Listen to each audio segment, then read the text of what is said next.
Tässä olisi kahden tohtorin ajatuksia, keskeisiä ajatuksia tulevaisuuden lääketieteestä ja energian merkityksestä.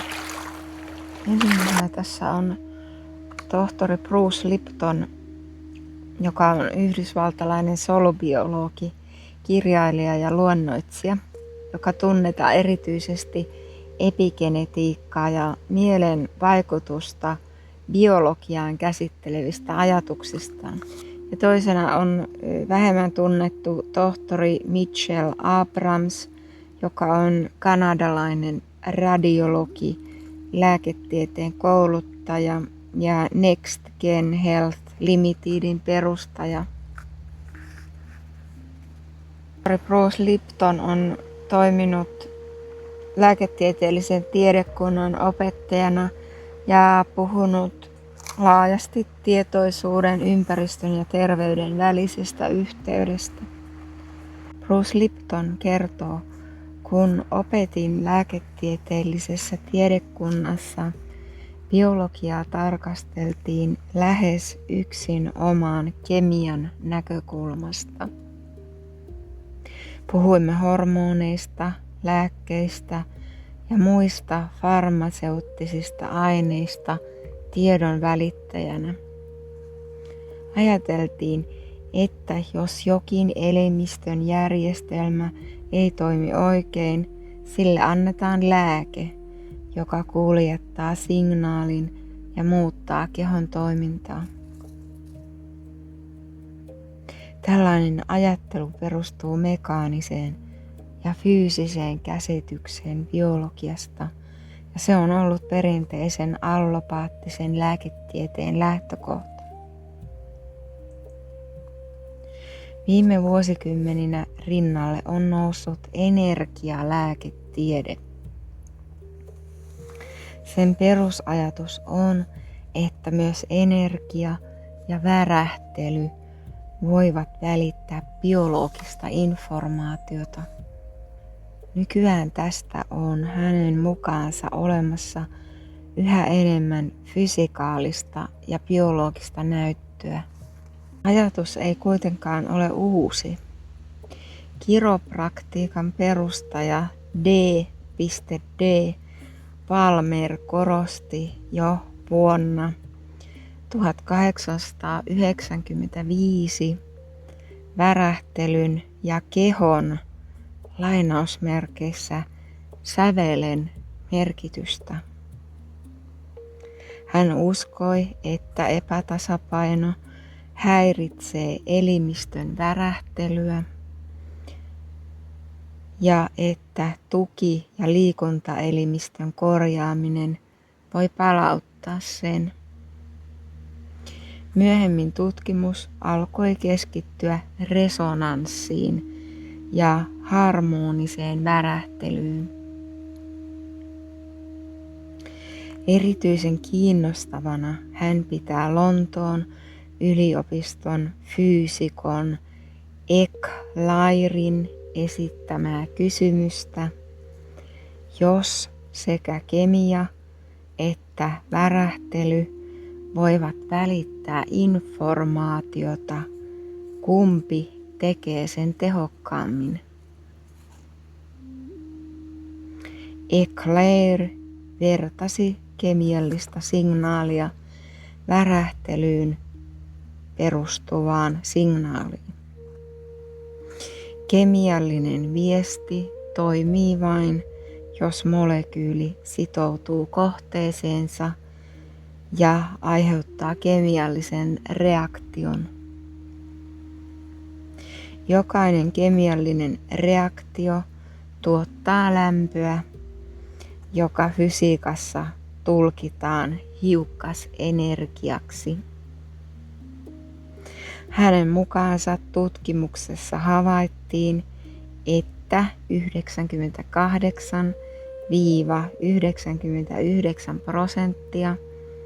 kemiallisen molekyylin sisältämästä energiasta häviää lämpönä. Vain noin 1–2% energiasta välittyy välittyy varsinaisena informaationa. Värähtelyyn perustuvissa signaaleissa, kuten ääniaalloissa, sähkömagneettisissa kentissä tai valossa, energiaa ei juuri menetetä matkalla. Siksi lähes koko signaalin energia säilyy informaationa. Tästä hän tekee johtopäätöksen, että energiasignaali voi olla noin 100 kertaa tehokkaampi informaation välittäjä kuin kemiallinen signaali. Tehokkuuden lisäksi myös nopeus eroaa valtavasti. Kemiallinen aine liikkuu nesteessä hitaasti. Esimerkkinä hän käyttää nopeutta noin 1 jalka sekunnissa. Sähkömagneettinen värähtely sen sijaan etenee valon nopeudella noin 186 000 mailia sekunnissa. Kun biologinen järjestelmä tarvitsee signaalin selviytyäkseen, tulkitakseen ympäristöä ja reagoidakseen siihen, näin suuri nopeusero on hänen mielestään ratkaiseva. Siksi hän päättelee, että elävät järjestelmät suosivat luonnostaan värähtelyyn perustuvaa viestintää. Se on sekä huomattavasti nopeampaa että energiatehokkaampaa kuin kemiallisiin reaktoihin perustuva viestintä. Liptonin mukaan solujen toiminta riippuu siitä, että ne saavat oikean viestin oikeaan aikaan. Siksi hän katsoo, että energiapohjaiset eli värähtelyyn perustuvat signaalit ovat soluille tehokkaampia kuin kemialliset viestit. Kemialliset signaalit toimivat kyllä, mutta hänen mukaansa ne ovat hitaampia ja kuluttavat enemmän energiaa kuin värähtelyyn perustuva viestintä. Hänen mukaansa juuri tästä syystä lääketiede on vähitellen siirtymässä puhtaasti kemialliseen, allopaattiseen malliin perustuvasta ajattelusta kohti energialääketiedettä. Energiaan hän laskee myös ajatukset ja tietoisuuden tilat. Hänen näkemyksensä mukaan ne voivat vaikuttaa paranemiseen huomattavasti voimakkaammin kuin pelkät kemialliset aineet. Hän havainnollistaa asiaa oskilloskoopin avulla. Terve järjestelmä tuottaa hänen mukaansa kauniin ja tasaisen siniaallon, joka kuvastaa harmoniaa. Stressitilanteessa käyrä muuttuu repaleiseksi ja nykiväksi, kuten sydänfilmissä tai EEG:ssä nähdään.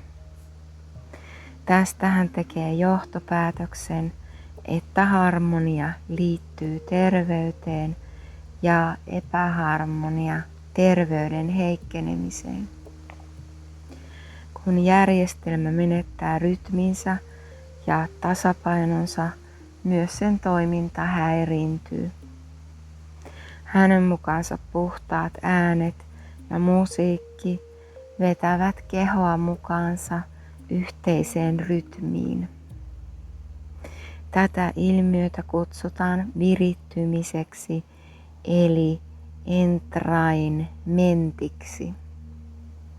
Jos yksi järjestelmä on epäharmoniassa ja toinen harmoniassa, niiden vuorovaikutus pyrkii luonnostaan kohti yhteistä tasapainoa.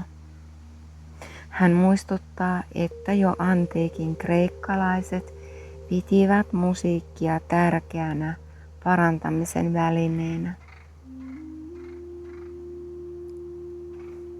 Nykyään tätä voidaan hänen mukaansa selittää sillä, että biologiset järjestelmät pyrkivät synkronoitumaan ympäristönsä värähtelyjen kanssa.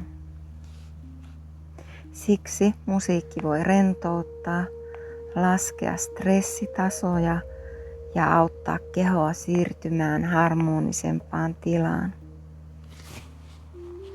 Pelkkä oleskelu rauhoittavassa äänikentässä voi hänen mukaansa vaikuttaa hermoston tilaan, koska keho hakeutuu luonnostaan kohti tasapainoa.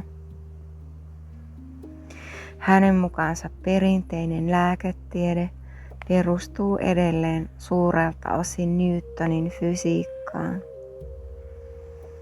Tässä maailmankuvassa todellisuus nähdään mekaanisena ja aineellisena ja näkymättömille vaikutuksille annetaan vain vähän merkitystä. Siksi lääketiede keskittyy ennen kaikkea fyysisiin rakenteisiin, kuten elimiin, soluihin ja molekyyleihin. Vuonna 1925 syntynyt kvanttifysiikka ei hänen mukaansa kumonnut Newtonin fysiikkaa, vaan laajensi sitä. Newtonin malli jäi osaksi paljon suurempaa kokonaisuutta. Aikaisemmin atomia pidettiin pienimpänä jakamattomana aineen yksikkönä. Kun atomia alettiin tutkia tarkemmin, löydettiin elektronit, protonit ja neutronit. Vielä suurempi yllätys tuli, kun näiden hiukkasten sisälle katsottiin. Hänen mukaansa hiukkasten sisältä ei löytynytkään kiinteää ainetta, vaan pyörteileviä energiakenttiä, ikään kuin pieniä energiapyörteitä. Jokainen atomi on siis värähtelevä energian lähde. Jos atomit ovat energiaa, myös molekyylit, solut ja koko ihmiskeho ovat pohjimmiltaan energiaa. Se, että näemme toisemme fyysisinä olentoina, johtuu hänen mukaansa siitä, että valo heijastuu näistä energiakentistä silmiimme. Hän käyttää tornadoa esimerkkinä selittääkseen, miksi energia voi tuntua fyysiseltä. Auto ei voi ajaa tornadon läpi, vaikka tornado koostuu liikkuvasta ilmasta. Vastus tuntuu yhtä todelliselta kuin seinä. Samalla tavoin atomien energiakentät synnyttävät vaikutelman kiinteästä aineesta. Kun kosketamme jotain, tunnemme energiakenttien välisen vastustuksen, emme välttämättä kiinteää ainetta siinä merkityksessä kuin arkiajattelussa oletetaan. Hänen mukaansa kvanttifysiikan keskeinen viesti on, että todellisuus on pohjimmiltaan energiaa ja värähtelyä. Siksi viime vuosina huomio on alkanut siirtyä pois pelkästä aineesta kohti kysymystä siitä, miten energia välittää informaatiota. Jos olemme itse energisiä olentoja, luonnollinen tapa kommunikoida on energian kautta. Ääni, valo, sähkömagneettiset kentät ja muut värähtelyt ovat kaikki energian muotoja ja juuri niitä atomit ja solut hänen mukaansa lukevat ja niihin ne vastaavat. Tästä syystä hän pitää värähtelyä biologian perustavanlaatuisena kielenä, energia kommunikoi energian kanssa ja keho reagoi jatkuvasti ympäristönsä värähtelyihin. Jokainen atomi säätelee jatkuvasti energiaa ja valoa ja samalla jokainen atomi myös vastaanottaa energiaa ja valoa. Hänen mukaansa tämä on fysiikan perusperiaate. Kun ihminen tuottaa parantavaa ääntä, taajuutta tai muuta värähtelyä, kyse ei hänen mukaansa ole mystisestä ilmiöstä, vaan siitä, että atomit pyrkivät luonnostaan virittymään harmonisiin taajuuksiin. Kun järjestelmä kohtaa sille sopivan värähtelyn, se voi vastaanottaa sitä energiaa. Fysiikassa tätä kutsutaan interferenssiksi, eli aaltojen yhteisvaikutukseksi. Äänen tai muun värähtelyn energia kohtaa kehon energiakentän ja niiden vuorovaikutuksesta syntyy joko vahvistava tai heikentävä vaikutus. Rakentava interferenssi tarkoittaa sitä, että kaksi energiaa yhdistyy ja vahvistaa toisiaan. Tällöin järjestelmän kokonaisenergia kasvaa ja harmonia lisääntyy. Hänen mukaansa monet äänihoidot ja rentouttavat äänikentät perustuvat juuri tähän ilmiöön. Hajottava interferenssi tarkoittaa sitä, että kaksi värähtelyä kohtaa niin, että ne heikentävät toisiaan tai voivat jopa kumota toisensa. Hänen mukaansa tästä voi olla hyötyä silloin, kun kehossa tai hermostossa on liikaa jännitystä, kiihtymystä tai muuta epätasapainoa ja sitä halutaan rauhoittaa. Hyvä arkinen esimerkki on melua vaimentavat kuulokkeet. Ne tuottavat äänen, joka on vastakkainen ympäristön melulle. Kun nämä kaksi ääntä kohtaavat, melu heikkenee huomattavasti. Myös rauhoittava ääni, hengitys tai muu tasapainoittava värähtely voisi auttaa vaimentamaan elimistön liiasta stressistä tai epäharmoniasta. Hän pitää molempia ilmiöitä tärkeänä paranemisen kannalta.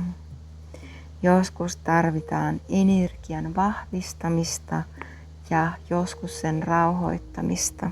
Tämän vuoksi interferenssi on hänen mielestään keskeinen käsite sekä modernissa fysiikassa että energialääketieteessä. Aikaisemmin ihmiset saattoivat kokea tällaisten menetelmien vaikutuksia, vaikka niitä ei pystytty mittaamaan. Hän huomauttaa, että henkilökohtaiset kokemukset eivät pitkään riittäneet tieteellisiksi todisteiksi, koska tiede vaatii mittavia tuloksia. Nykyään käytössä on hänen mukaansa teknologiaa, jolla voidaan tarkastella kehon sähköisiä ja energisiä ilmiöitä aivan uudella tavalla.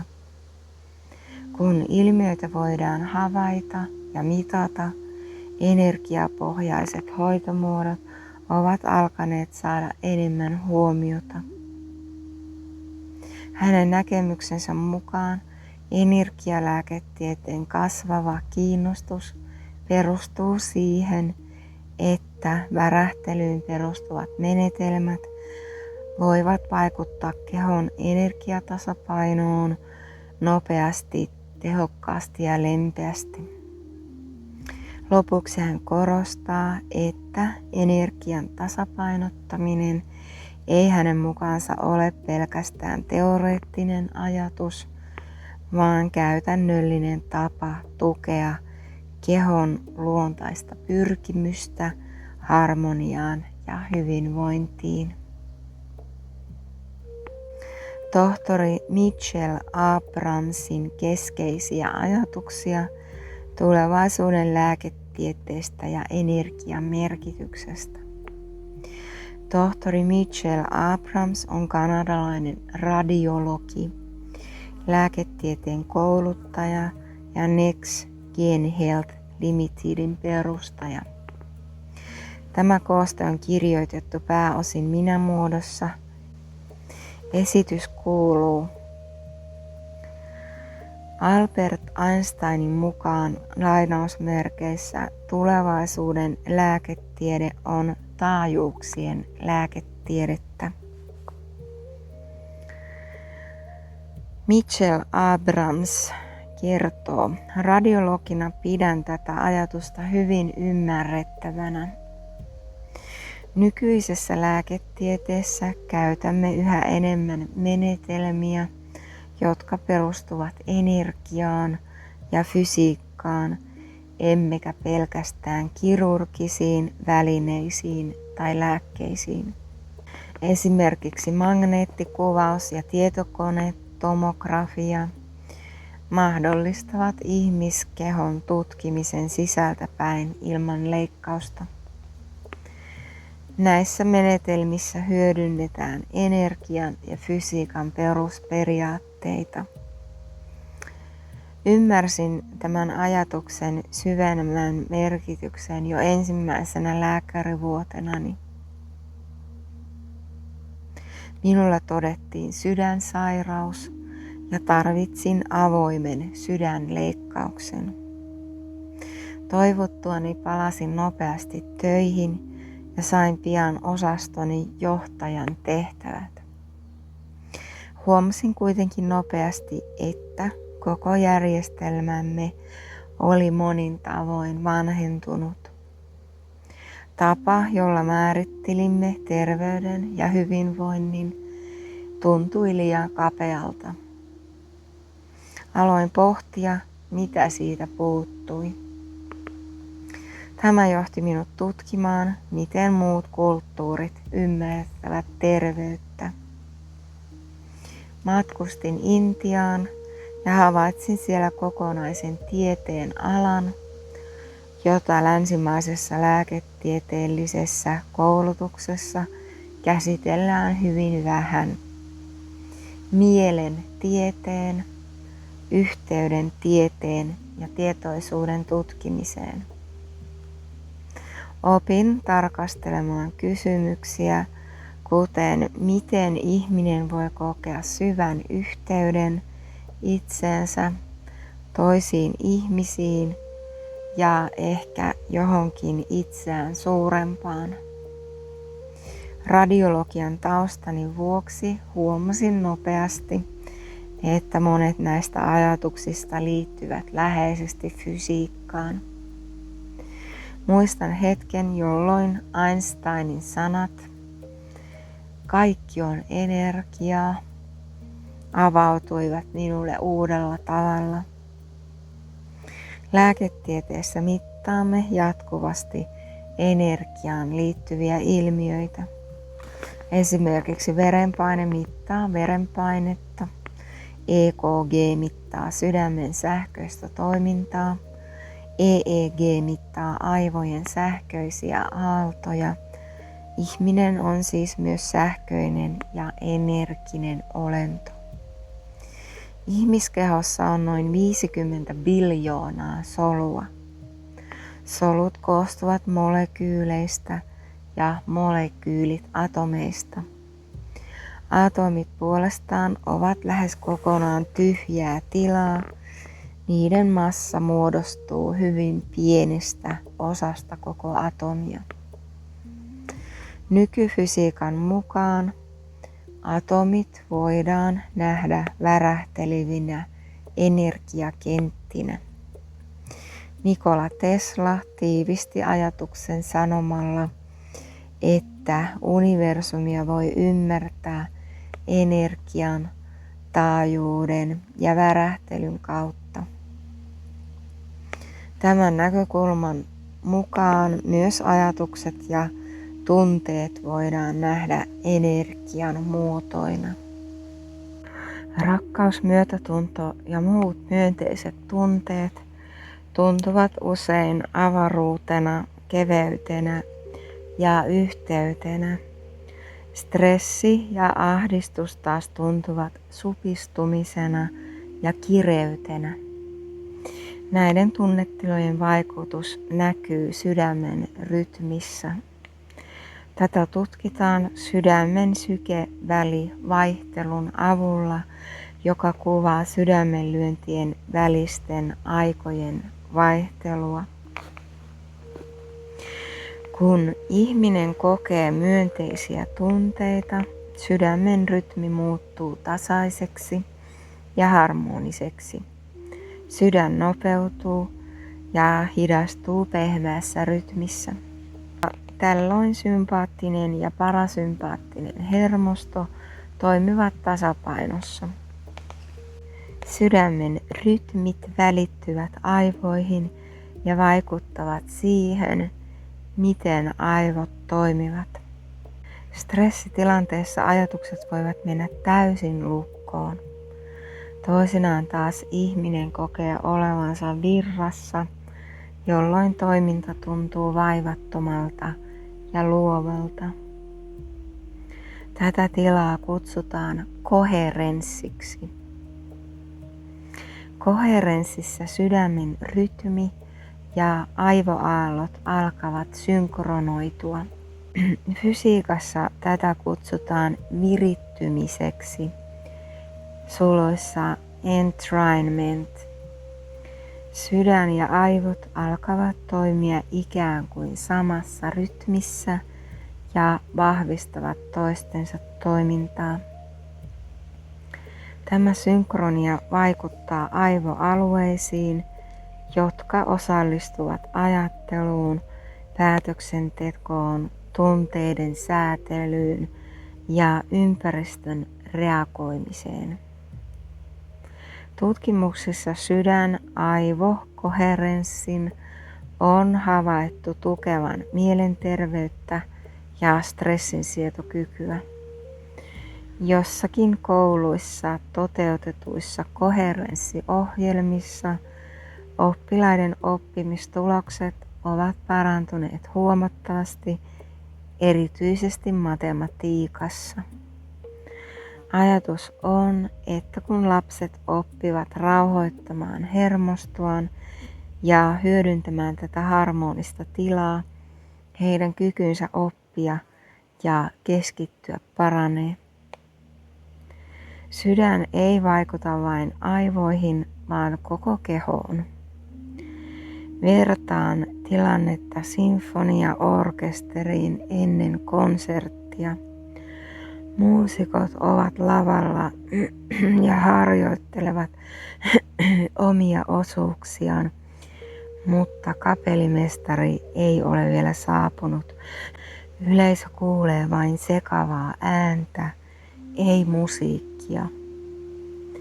Heti kun kapellimestari astuu lavalle, kaikki muusikot alkavat soittaa samassa rytmissä ja syntyy kaunis yhtenäinen sävellys.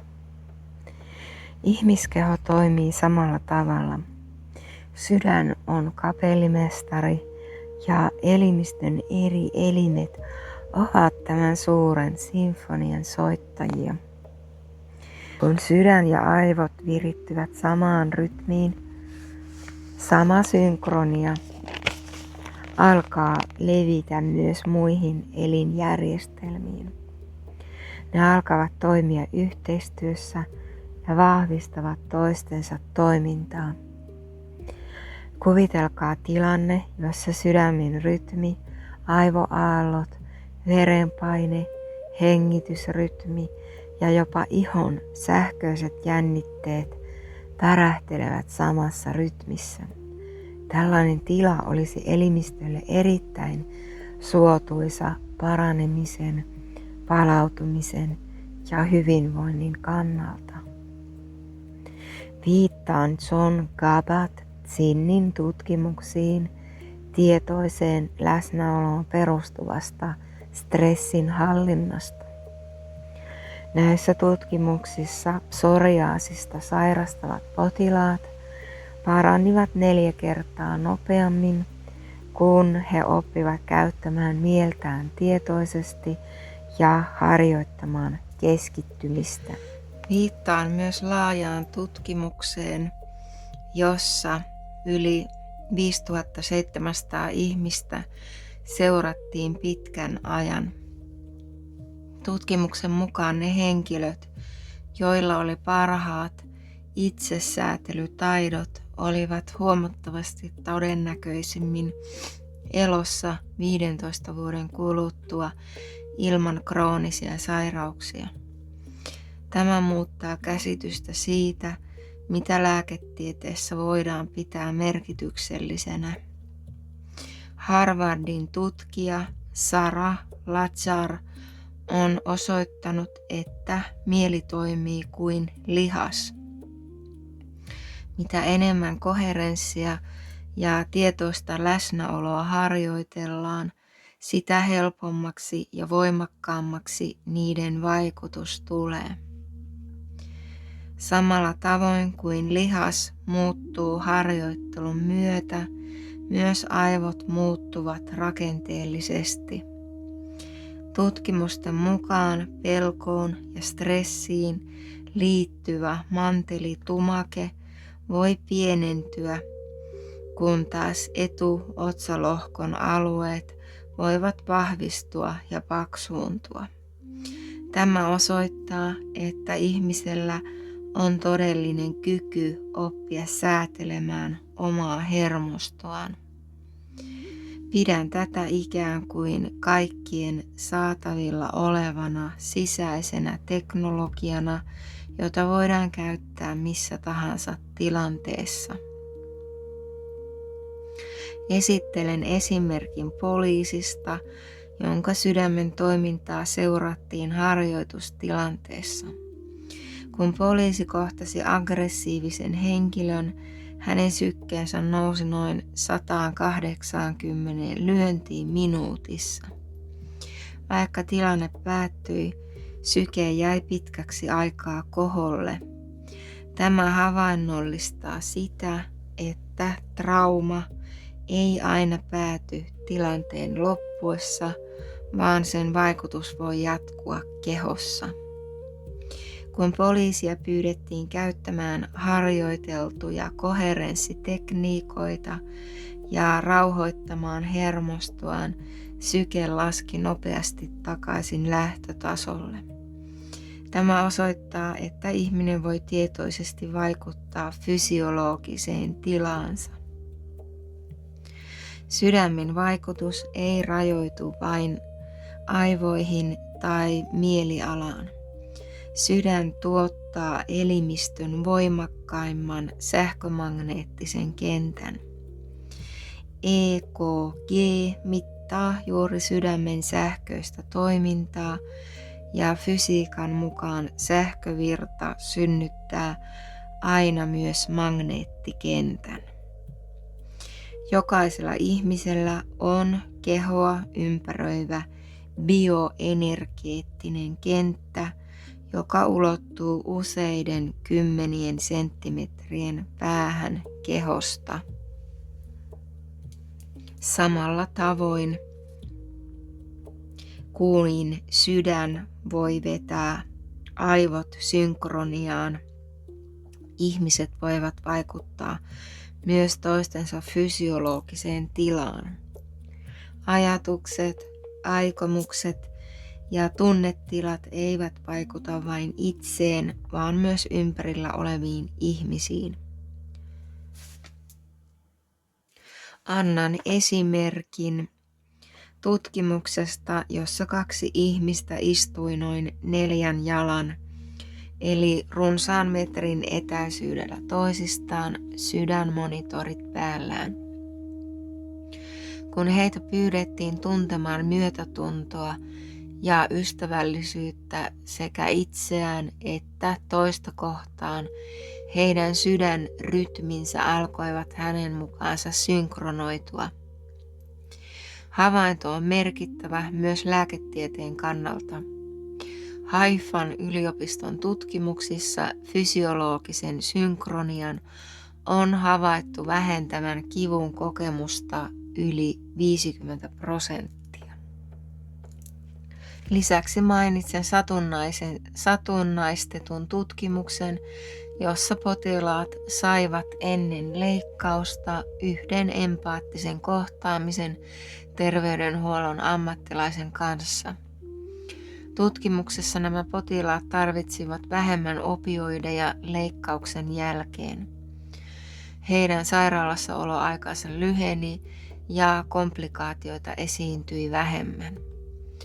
Myös yritysmaailmassa on huomattu, että kun ihmisille opetetaan itsesäätelyä ja heidän annetaan toimia yhdessä koherentissa ympäristössä, työhyvinvointi, luovuus ja tuottavuus paranevat samalla, kun terveydenhuoltokustannukset voivat vähentyä. Miksi ihmiset ovat biologisesti niin vahvasti yhteydessä toisiinsa? Vastauksessa viittaan Leonardo da Vincin ajatukseen. Opi näkemään, kaikki liittyy kaikkeen. Työskennellessäni lääkäreiden ja organisaatioiden kanssa käytän usein geometrista kuvaa havainnollistamaan tätä yhteyttä.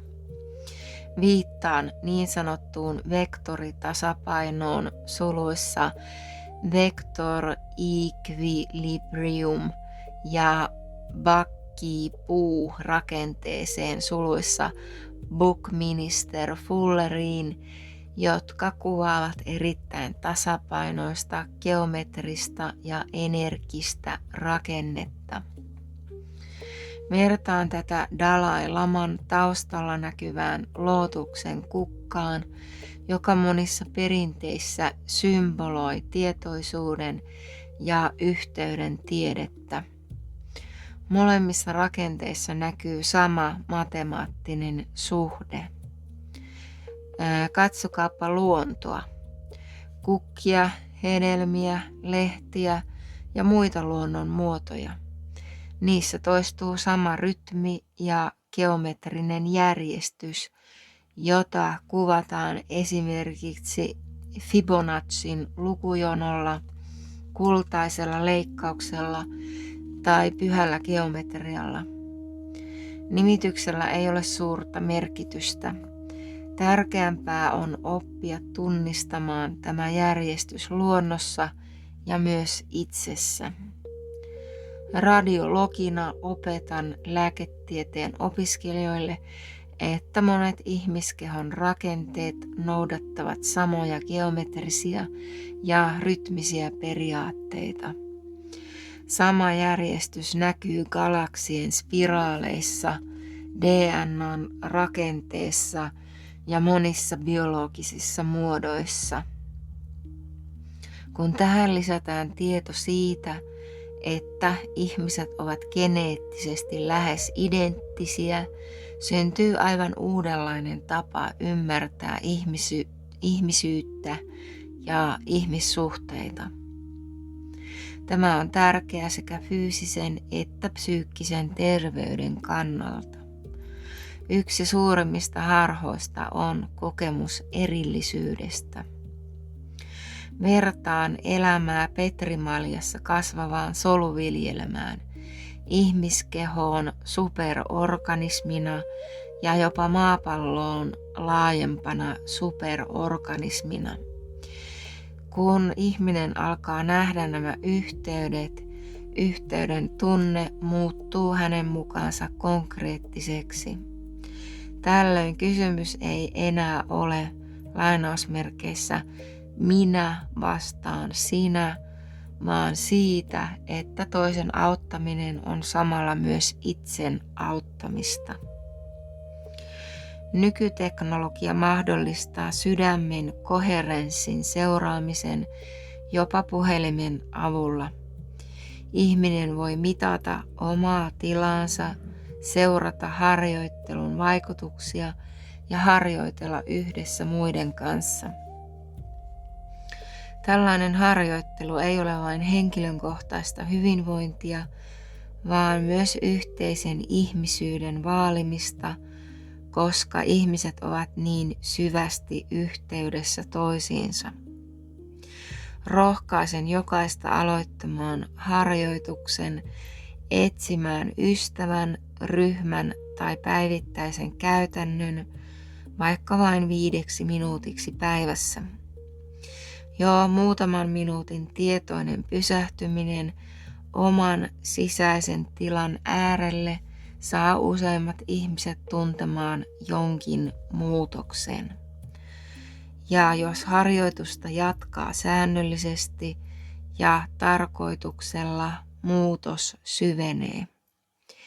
Biokemia, hermoston toiminta, ajattelutapa, tiedon käsittely, stressinsietokyky ja koko tapa kohdata elämä muuttuu. Pidän tätä yhtenä lääketieteen ja ihmisen kehityksen kiinnostavimmista mahdollisuuksista.